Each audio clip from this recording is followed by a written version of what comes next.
uyolo loxolelo lwezono, hayi uyolo lwakhe olukreko luxolelweyo, osono siselelweyo, hayi uyolo lomntu angabubaleliyo uYesu kuye ubugwenxa, ekungekho kukhohlisa emoyeni wakhe. Amen. Singahlali phansi. Ngiyafumana lamazwi emfanele Mama Steve. Amazwi amangasa ngolhlobo. Umbona engilomuntu ufanele bakuthethwe kuye lamazwi athetha ngolhlobo. Athi hayi uyolo lomuntu angakubaleli kuye ubugwenxa. Kayifunda inkosi ithi Hayi uyolo lwakhe ewe olukreko luxolelweyo, ewe hayi uyolo lwakhe, not uyolo lwabo. Kukho abolukreko lungaxolelwayo. Bakhona abantu abakreko lungaxolelwayo. Hallelujah. Kodwa ayuyolo lomuntu olukreko luxolelweyo. Ndifumana uma usitendile engulomuntu olukreko luxolelweyo. Ancokola njalo uzafumana kakuhle ba yintoni ba ndithi ungolukreko luxolelweyo. Ithi ayuyolo lomuntu angabaleliyo kuye uYehova kuye ubugwenxa. Kukubugwenxa uYehova ujongileyo xa wena usenza ubugwenxa. Ungakwazi uxoleka ngenxa ubugwenxa. Kukho ubugwenxa obungaxolelekiyo. Kube nobugwenxa obukwazi uxoleleka. Uxolo lenziwa ngegazi lenkosi uYesu Kristu. Ligazi lakhe kuphela elinoyihlamba.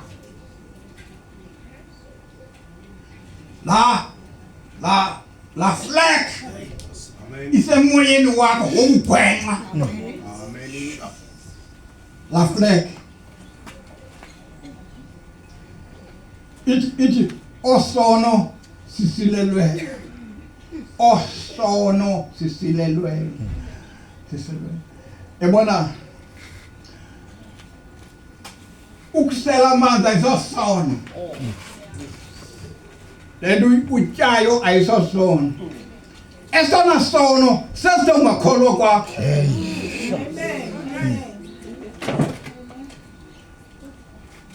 Esona sono ingcambi yesono kungakho unbelief.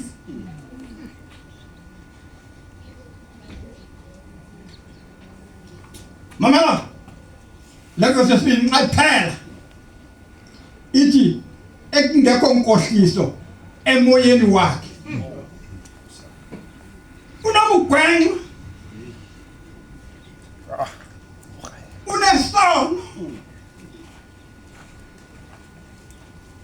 unokreko. But into ngamandla etyumza zonke ezinto akanankohliso emoyeni wakhe. Imbi lento yoba ube ngathi kanti uyakhohlisa.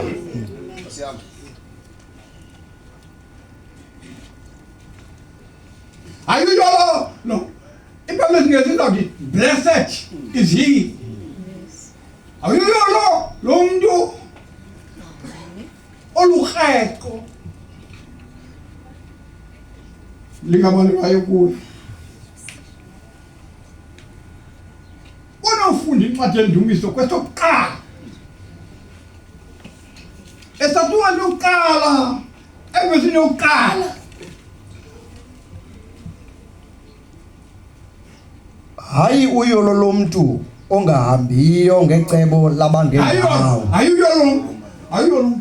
Ukhona umuntu kubanyulwa bakaThixo. Uthixo kunabantu bakhe. Abahlonela yena. Abahlonela ucawa. Mamutengile. Bengahlonela uba uphakathi kwecawa eqhushayo okanye encula kamnandi. Why apart disparate? Wakundu, entuthu bisenhliziyweni makafuna uThixo. Akayeli icawa. Hayi. Makawanga abantu abaninzi babhideka adongena umuntu disparate efuna uThixo anikwe icawa. Udahamba icawa. Akanikwa icawa. Unikile izwi. Yes. Amen. Unikile izwi. Uyesu namazi encane kaDoane. Sasuka seshumi nesine. Yize seshumi nesihlanu. Banyanithanda. Yingcineni imithetho yayo. Bayamthanda uThixo. Akuhamba ngohlobo ohamba ngalo. Uyayeka leyenzayo. Amen. Yayeka namainkohliso yongathi ungumKristu ungenguye. Uyayazi kuwe akunguye umKristu kodwa uzenza ingathi. Akungene ngolo hlobo ezulwini. Amen. Akungena njalo ezulwini. Ezulwini kungena inyaniso. Amen. Kunyaniseke kuwe. Amen. Izulu akuzongena nechomi yakho. Ukholo likwahlula nechomi. Ukholo uAbraham wahlukana noyise. Ukholo. That's right. Hallelujah. Uyesu uthi lo uthanda uyise kunami. Akandifonele. Hallelujah. That's right. Ebona xa usiyethulile. Uzulale kamnandi njengoba musteki. Ulale kamnandi lo mama. Andiva umuntu othi usiphethe kakubi lo mama. Usigungisile lo mama. Uzulale kamnandi. Ulala kamnandi xa unomxolo noThixo. Ungathi uzazi uba kunaxolo noThixo. Ubucima wena nawe uya kule ndawo usitengela yekuyo.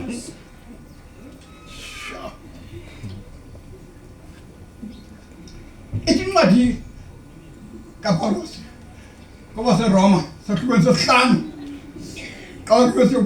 xa sigwetyele nje ngokwaselukholweni sinoxolo noThixo. Wena ungakholwa ubungakholwa and izenzo ezi ungathi uyakholwa kodwa izenzo ezi ziyaqala ukukholwa. Izenzo zomuntu ongakholwayo ezi zenzo zenzayo akenzi nje umuntu okholwayo. Into njani lo? Hallelujah. Ufuna ukuthatha kakuhle ngawe kodwa ukholwa. Ufuna ukuthatha kakuhle ngawe kodwa ukholwa. Abasithumela banenyaniso. Bawuqala into yoba umuntu onje Amen. akangeniswa ezulwini. Asingenisi mntu ezulwini. Kodwa izibhalo zithetha ngomama nje. Hallelujah. Zithetha ngomama onjengomama usitengile. Encwadini yemizekeliso esahlukweni samashumi amathathu nanye ephosini yeshumi ithi pha umfazi onesidima ngubani na ongamfumanayo umfazi onesidima ngubani ongamfumanayo umfazi onesidima hey iduru ke ngoku ngexesha lam iduru lelithethwa apha nguSolomon athi umfazi onesidima ngokumfazi yitanki yebandla enesidima so ibandla enesidima ngubani ongalifumanayo so iqala emfazini uba nesidima ngokumfazi ulozuko lendoda yayo indoda ilezuko lukaKristu xa ithi indoda ilezuko lukaKristu uKristu lapha kule ndoda umfazi ulezuko lendoda indoda ilapha kulo mfazi mama uStengile wakuva ba yaphathizwa kule nkonzo ndibuza kuye utata ukuvumela kodwa utata undivumela uyayazi uba kuyabhaptizwa hayi khani umxelela uba ndithi mxelele uba kuyabhaptizwa and nguye yavuma sele uyakholwa umfana onesidima umfana onesidima umfana onesidima umfana omamela kumyeni wakhe umfana onesidima unesidima umfana omamela kumyeni wakhe yiBhayibhile le Amen. now ngithatha la mazwi kaSolomon athi kuverse 29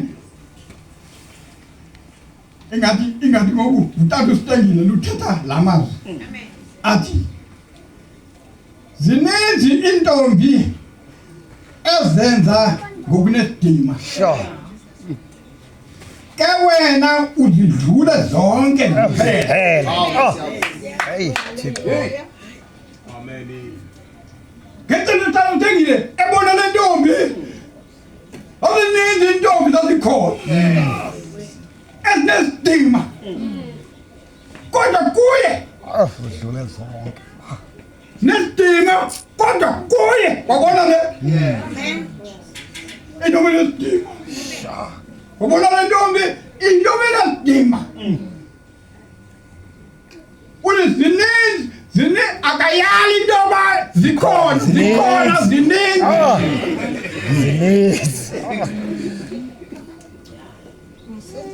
ubuxoxamabuza ngubani oyifumana umfazi onesidima zona zininzi iintombi ezinesidima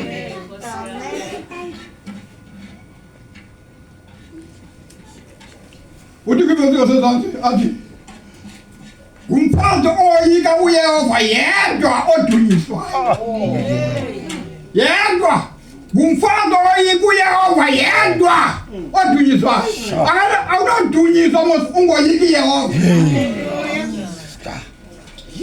awunodunyiswa mos ungoyiki uYehova akoyiki uYehova xa uyika uYehova uyahlonela uba nentloko uluntu phanto liphelele zintloli namhlanje sibona amahlazo namhlanje kuba umoya kaThixo umkile kuba laa ndlu kaThixo ifoundation yakhe uPawulos ifikelele entloko ipyramid ifikelele kwi-camping stone ngoku lilikele intloko kuphela now abaseleyo siphele isidima kufe umntu Hallelujah. Isimo sibonakala ngovavanyo. Isimo. Isimo. Malala xa indoda ithoba nomfazi yemfazi ndikhani ukubuyisa lakwakwena le nto yenzayo. Abehlala yena umfazi uyaqonda uba ikhona uthanda kabani le nto ayibonileyo ahlala fazi nesidingo fazi ithanda indoda yakhe ifazi osebenzayo for indoda yakhe. uSolomoni unamazwi abaleke awathethayo apha uthi uhlala eyinonelele indoda yakhe ikholose ngaye inhliziyo yendoda yakhe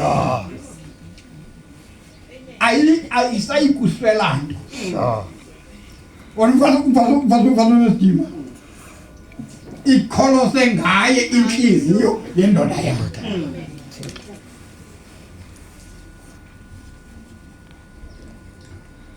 Uvuka busuku ayinike into edliwayo indlu yakhe. Umama Sithengile sibe kakhulu ngaye. Ukhona umama baba inkomo lo mama ndiyakhana ukuba abe sisithethi bona nje cha ndamfonda umveze ntethe ndiyaka lo mama uyawundala sendimbiza kha uthethe mama ngoSithengile kuma ndingambizi ngoba uthe ayixokola ngaye esibe mama Sithengile indlela umbize nakuleya mindlu mama Sithengile uthi ngayincokola uthatha uSithengile betshintshe impahla benganxibi impahla yayizolo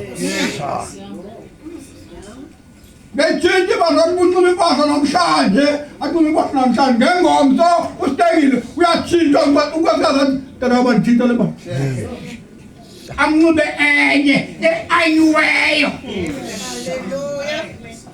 Hallelujah. akalali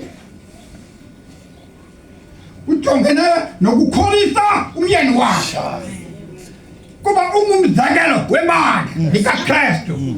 uSithengile utata inhloko iKristu. Amen. Xa ndilewo hlobo ndikhani ke ufunda encwadini yemizekeliso. Amen. Ndikhani ukufunda encwadini yemizekeliso andifumane kakuhle ukuthi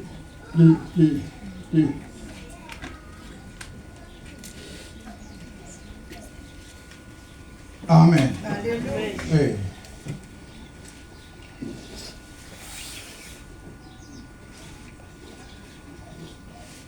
Umfazi onesidima sithetha ngoyolo.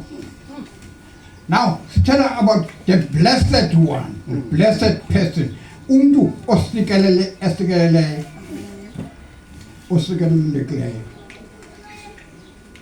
esahluko sesishumi nesibhozo encwadini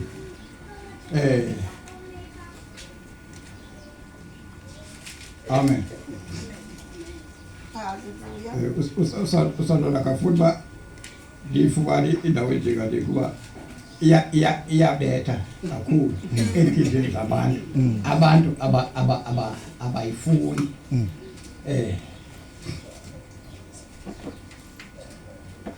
Chapter 18.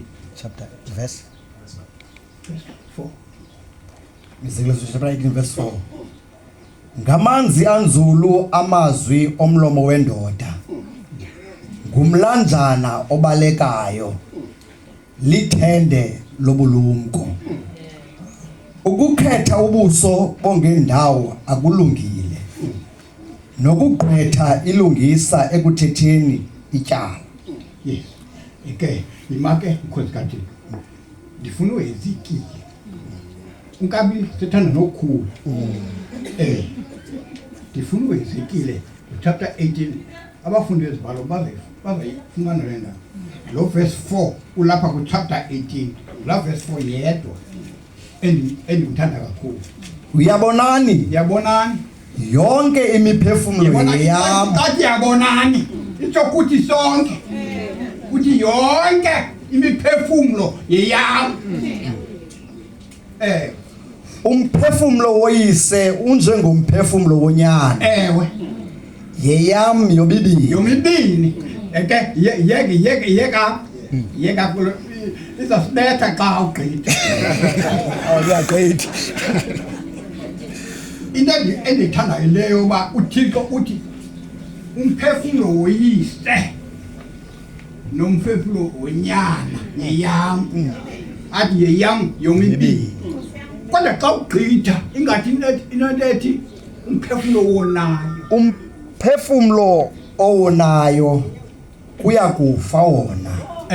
Yebona lento andimelwanga ngutata, andimelanga nguBennett, utata nguBennett, andimelanga nguBennett mna ngezono zam. Hayi, izono zam zithwala ndim. uThixo wanika inhliziyo ndedwa, utata wanika inhliziyo. So hlukane ngenhliziyo, utata nenhliziyo yakhe. Yami nenhliziyo yami. Yaye ke ngokuhamba isitayile noma unayo nomphefumulo wakhe. Yaye ke kuyomibini umphefumulo wonayo kufa wona, akufi yona, kufa wona. Yes. Lento ifuna uba uyifumane kakuhle uba lento lukholo yi-individual affair. iBhayibhile iyayitsho nje ubondafika bebabili entsimini yithatha bemnye kuhlala bemnye. Nangoku silapha ngomama uStengile naku utata uStengile ulapha. Ufike bebabili mandlale nomnye. Uthathe wamnye usele wamnye. Awusasele unika ithuba. Unika ithuba lesigqibo. Le dimension sikuyo yi-dimension yesigqibo. Kuthinjwa apha. Kuthinjwa apha. Le nto lukholo kuthinjwa konto nguwe. Kubuzalo lwethu lwenyama lunemvelo yomhlaba, kodwa uzalo lomoya linemvelo yamazulu. uThixo xa asinika ukholo utshintsha imvelo yethu engazali naye.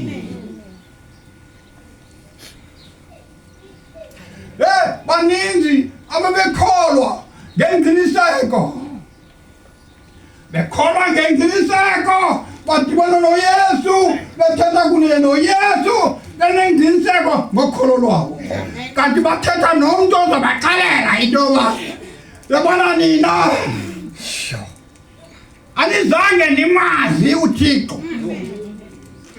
La bantu bakholwa athi uYesu anizange nimbone nokumbona nembonakalo yakhe.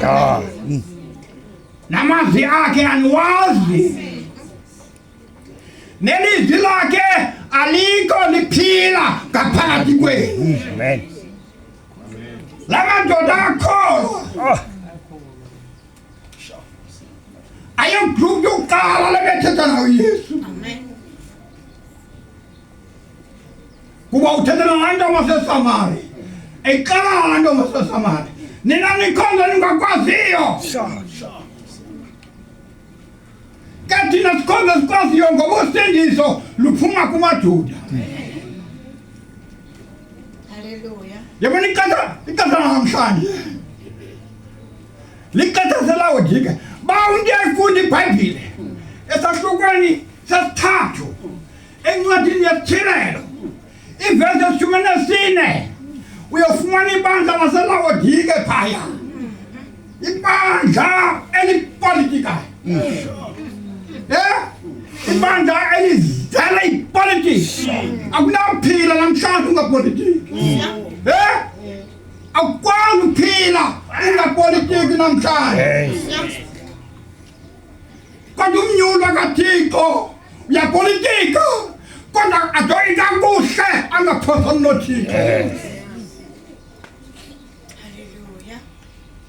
ngoba uyakhansa lo uThixo aze ngaye.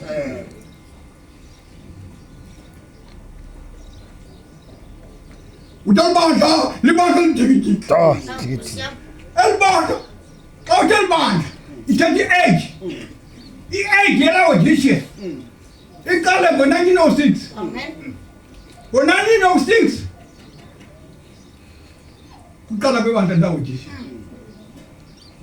Le 38 siphila kuyo iqale ngo-1906 kufika Hitler noMussolini identifier le age sifumane kakuhle le age ba le age le uYesu bethetha ngayo ba yi-age yokugqibela. Hitler noMussolini ngoba besenza laa nto bayenzayo kuthiwa yonke loo nto le kuguquka ilizwe liba yile nto siyiyo namhlanje. iBhayibhile yaprofeta ngaphambili bazofika ufika kwabaguqule ilizwe ibe kufika kwenkosi oko ibe kalakasa kanye inkosi ifika ngayo. Amen. uThixo wasinike noba sidibane nelizwi lakhe kule age yokugqibela. Le age yokugqibela umuntu adibane nalaa nto exelwa nguPawulos. Le ixelwa nguPawulos athi uba ubani kuKristu usisigalo esitsha. Uba ubani kuKristu. Uyazi uPawulos encwadini yaseRoma kwesesibhozo uthetha loo nto athi ngoko ke ngoku akugwetywa kwakuKristu Yesu abangahambiyo ngokwenyama abahambayo ngokomoya. Ngoba wakuba kuKristu umthetho womoya wobomi wawukhulula emthethweni wokufa nesono. Uyakwazi uba kuKristu uYesu ube uhamba ngokwenyama ungakhululekanga. Kukhona ungakhululeki sele ufikile. Ungakhululeki kumthetho wesono nokufa.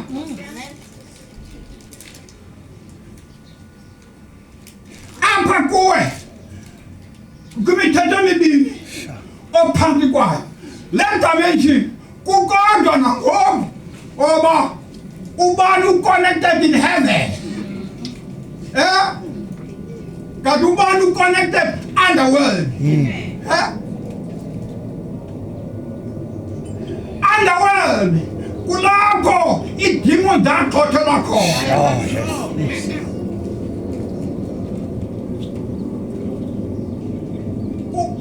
uMikhayeli xa esilwa nenamba wayoyisa wayikhahlela phaa nezithunywa zayo. Izithunywa zayo inamba zezikrwithayo nangoku zezikunika la maphupha anje sewuphupha ngehlobo nje lezo zithunywa zongendawo ezakhahlela phaa. Kukho izithunywa zazinomikhayeli kukho ezinye nenamba. Paulos xa esithi kokugqwetha ke ngoku kwaba kuKristu Yesu abangahambiyo ngokwenyama abahamba ngokomoya. Ukhetha zakudumbu zombili. Ukhetha le group lapha phakathi kwethu i-connected in heaven apha phakathi kwethu. Andiyazi nabazalwane baba-connected phila. Andiyazi into ndawuyazi ngayo izenzo zawo. Loo nto bayenza bangixelela hayi bona ba-connected somewhere because apha akwazi ukuhlala ureserve hayi ayondawo ereserve uconnected somewhere uba connected somewhere bakho connected kwala bafileyo uconnected emazulwini uyahamba lo Yesu umshumayelayo wayehamba phezu komhlaba connected in heaven uyahamba nawe wakwamkela uba connected Hallelujah. uyahamba xa umkhanyela uba connected answer Hallelujah. ngoba ayikwazi bambili ayikwazi bambili Be-neutral. iya enye iyathala yile nto abathandi ba xa bedibana kunye naye bamthele ngqaba ngaba ngukristu ngaba ngukristu lo ukristu thina siyamazi siyayazi uba akho mani uyamazi apha suka khona lo siyamazi usuke ebhayilo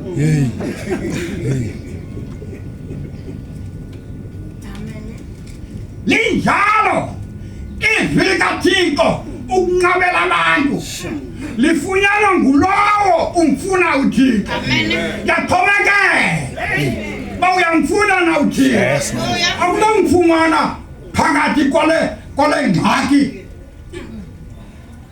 phakathi kwayo bephakathi bengcingongo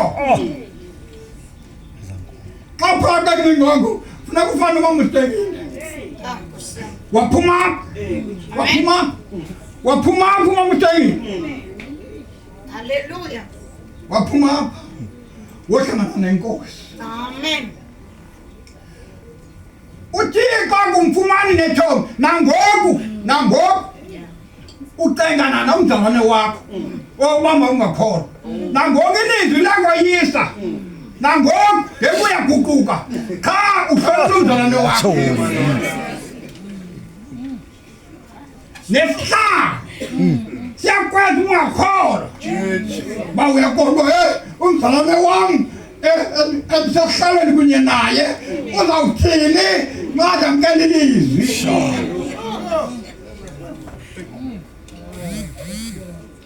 injalo into yokuphosana noThixo ilohlobo phakathi kwengcingongo phakathi kokuqineka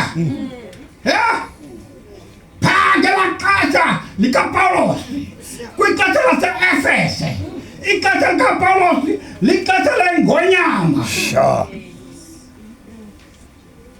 eli xesha lehashe elimhlophe ihashe elimhlophe lilwa nengonyama ngafonitsikelo linjalo ngakulandela i-agency ihashe elibomvu lilwa nobuso benkomo yonke laa nto ikhulisa ibandla ikhulisa omthina ukuze sizohlangana noThixo Amen. ukuze kule age laa nto kukusiliwa ngayo phaa ezantsi kubulawa amakrestu ngamakrestu laa nto kubulawa amakrestu ngamakrestu ifike kuvuthondaba Amen. ifike kanye kuvuthondaba kwixesha le-atomic siphile kwixesha le-atomic bomb Amen. abuthixo eze ngobuso bekhozi eagle image uthixo efike ngobuso bekhozi ikhozi alincancubeleni ihashe incancubeleni uqale yakhe elimhlophe yali yakhe elibovu yali yakhe elimnyama yali yakhe elithuthu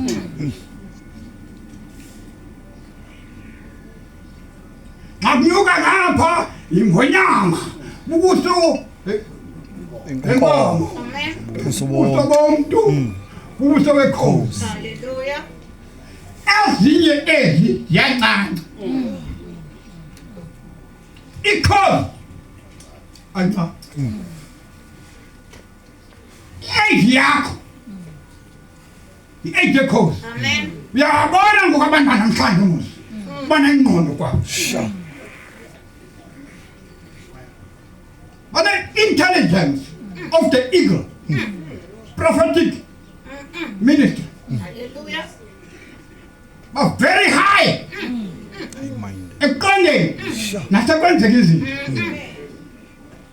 bafumana into ezinzulu ekwakunzima ukufumaneka ngamaxesha ngaphambili kodwa namhlanje uthixo egqibezela kuba ngokuya besakha umzimba wakha umzimba kwaze kwafika ixesha lepentecost Amen. uthetha ngezilimi acaba kufikelela entloko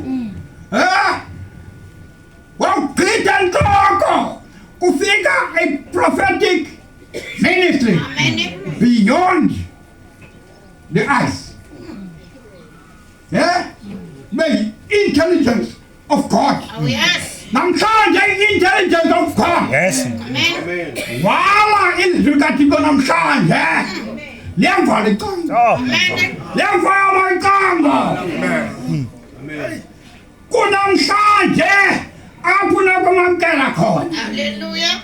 amadoda akanqande Amen. endoda enkoleyo hayi mani hayi bonqanda nowaselishushu kangana bonqanda hayi andifuni ukumosha iprogram yakho kunamhlanje apho umntu anozizana khona nothixo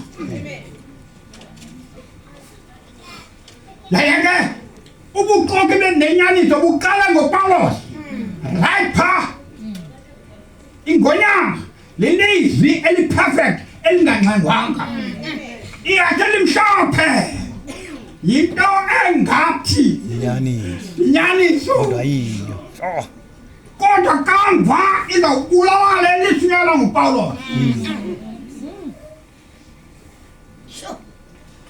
kwenzeka until nelixesha lepentecost wafika uwemli wathi izwi kathixo ndimise umnyango ovulekileyo phambi kwakho kungekho bani nakuvala hey kwabekwa phambi kwalo mfo wakathixo uJohn Wesley wathi uthixo ndibeka umnyango ovulekileyo xa ndithe ndawuvala akukho mali yakuvula